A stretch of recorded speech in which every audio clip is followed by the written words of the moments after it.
Professor नौरीद साहिबा, आपसे मेरा सवाल होगा कि औरत एक मुआशरे की बुनियादी इकाई होती है। औरत से ही ना सिर्फ एक ख़ानदान का और एक फैमिली का, औरत न्यूक्लियस होती है, फैमिली न्यूक्लियस होती है, पूरी सोसाइटी का जो सिस्टम है वो उसी न्यूक्लियस के ऊपर डिपेंड करता है। सो औरत उसका बुनियादी सेल है, औरत उसका बुनियादी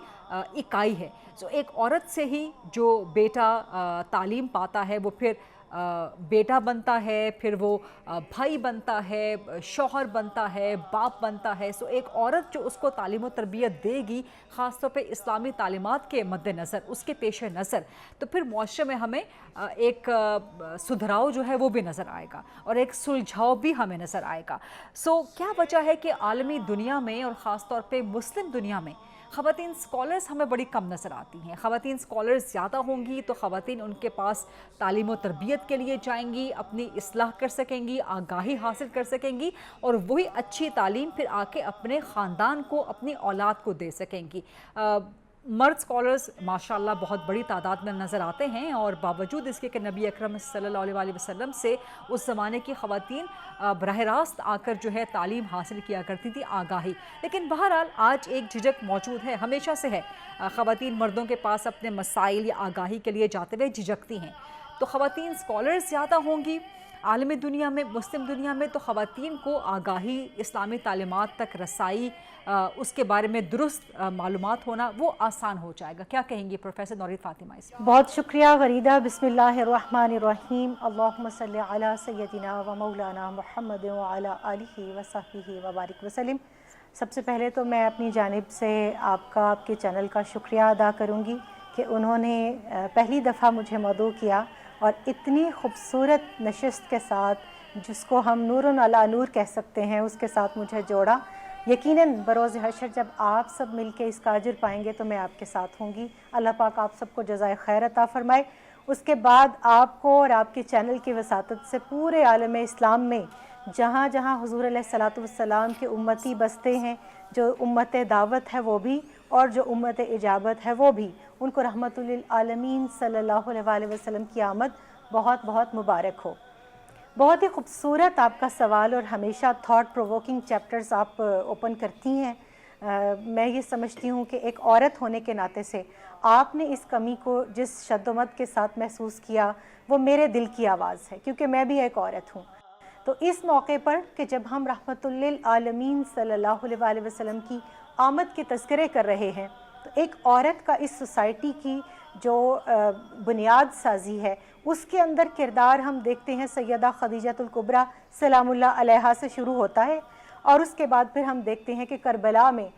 आप ही की जो नवासी हैं सैयदा ज़ैनब सलामुल्लाह अलैहा, वो इसको मेराज तक पहुंचाती हैं। इन बिटवीन हमें सैयदा फ़ातिमातुज़ ज़हरा सलामुल्लाह अलैहा, सैयदा ज़ैनब सलामुल्लाह अलैहा, सैयदा उम्मे कुलसूम, सैयदा रुक़ैया सलामुल्लाह अलैहा और दीगर मुक़द्दरात इस्मत बनाते रसूल सल्लल्लाहु अलैहि वसल्लम के साथ जो उम्महातुल मोमिनीन और सहाबियात हैं, वो हमें ज़िंदगी के हर मैदान में नज़र आती हैं। और जहाँ तक बात है इस्लामिक स्कॉलर्स की, तो आप देखिए कि रसूल पाक सल्लल्लाहु अलैहि वसल्लम ने बज़ाते ख़ुद इसका एहतमाम इस तरह से फ़रमाया कि सैयदा हफ्सा रज़ियल्लाहु ताला अन्हा के लिए आपने हज़रत खंसा रज़ियल्लाहु ताला अन्हा को एक अतालीक मुकर्रर किया, जिसको आज की ज़ुबान में हम ट्यूटर कह सकते हैं। और फिर कुरान करीम को जमा करने का एजाज़ भी आपके पास है। उसके बाद हम देखिए सैयदा आयशा सिद्दीक़ा रज़ियल्लाहु ताला अन्हा, the best Islamic female scholar. तारीख़ आज तक आपके पाए की कोई इस्लामिक स्कॉलर इतनी, मैं समझती हूँ the most learned lady of the history,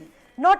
only for Islamic history, क्योंकि आपसे ज़्यादा हमें बा इल्म खातून नज़र नहीं आती। और उसके बाद ये तसलसल आज के दौर तक जब पहुँचता है, तो इस पाकिस्तान के अंदर ही हम देखिए कि जब इसका क़याम हुआ तो मोहम्मद अली जिन्ना रहमहुल्लाह के साथ हमें फ़ातिमा जिन्ना खड़ी नज़र आती हैं। तो फिर क्या वजह हुई कि जो कलमे के नाम पर ये मुल्क हासिल किया गया, उसके अंदर जब हम इस्लामिक स्कॉलर्स की बात करते हैं तो हमें इस मैदान के अंदर वो फ़ुक़दान नज़र आता है कि आप देखिए कि बहुत मुश्किल से ढूंढ ढांढ के हमें कोई इक्का दुक्का, क्योंकि मैं भी आपकी कुर्सी पर कभी कभार बैठने का मौका मिलता है, तो मैं जब अब एंकरशिप में होती हूँ तो मुझे फ़ीमेल इस्लामिक स्कॉलर्स नहीं मिलती।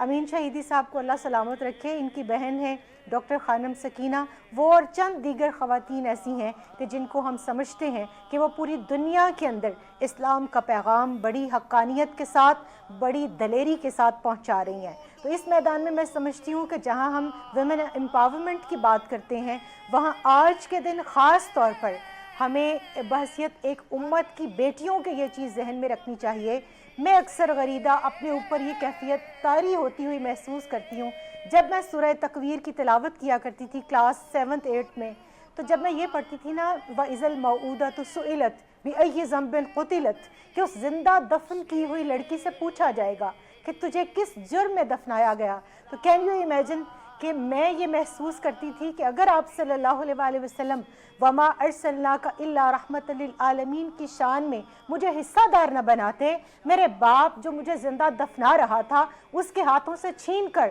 اور مجھے وہ تکریم نہ دیتے جو آپ نے اپنی شہزادی اور شہزادی کونین سیدہ فاطمہ الزہرا سلام اللہ علیہا کو دی، کہ آپ اٹھ کر کھڑے ہوتے، آپ آگے بڑھ کے ان کا استقبال کرتے، آپ ان کا ماتھا چومتے، ان کے ہاتھ کو بوسہ دیتے اور اپنی چادر بچھا کر اپنی مسند پر اپنی شہزادی کو بٹھا کر فرماتے فاطمہ تجھ پر میرے ماں باپ قربان، تو میری جان ہے، فاطمہ بضعۃ منی، میرے جگر کا ٹکڑا ہے۔ اور وہی خیرات پھر آپ کو ملی، وہی خیرات مجھے ملی کہ میرے باپ نے مجھے زندہ رکھا، مجھے تعلیم دی اور آج اس قابل بنایا کہ ہم اس سوسائٹی کے اندر کوئی خیر کی بات کر رہے ہیں، کوئی خیر الناس من ینفع الناس کے کسی 1000ویں یا کروڑویں حصے میں ہم اپنا ان پٹ اس سوسائٹی میں دے رہے ہیں۔ لیکن اگر ہم بات کریں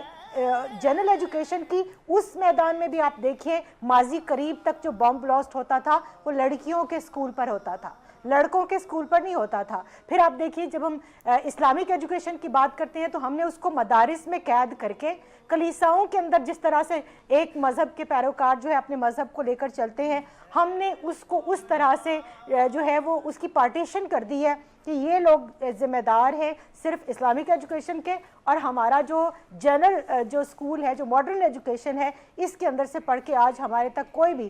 فیمیل اسلامک اسکالر نہیں نکلتی۔ تو میں سمجھتی ہوں کہ اوقاز کے بازار میں بکنے والی وہ عورت کہ جس کو پھر آپ صلی اللہ علیہ وآلہ وسلم نے بحیثیت ماں کے جنت اس کے قدموں میں رکھ دی، بحیثیت بیوی کے خلق شوہر، جو شوہر کا خلق ہوتا ہے اس کے لیے پیرامیٹر بنا دیا کہ تم میں سے بہترین مرد وہ ہے جو اپنی بیوی اپنے گھر والوں کے لیے بہترین ہے، اور میں تم میں سے بہترین ہوں۔ اور بیٹیوں کے معاملے میں آپ نے 3، 2 یا 1 بیٹی کی نیک پرورش پر اور بیٹے سے اس کو امتیازی سلوک نہ دینے پر، بلکہ حکم دیا کہ اگر اچھا سلوک کرنا، زیادہ اچھا سلوک کرنا روا ہو تو بیٹی کے ساتھ کیا جائے۔ آپ نے اپنی 2 انگشت مبارک جوڑ کر میرے آپ کے ہم سب کے باپوں کو جو اپنی بیٹیوں کے ساتھ حسن سلوک کرتے ہیں جنت میں اپنے قرب کی بشارت دے دی۔ تو آج کیا ان بیٹیوں کے اوپر یہ ذمہ داری عائد نہیں ہوتی؟ میں سمجھتی ہوں سب سے پہلے تو شکرانہ بنتا ہے کہ یا رسول اللہ صلی اللہ علیہ وآلہ وسلم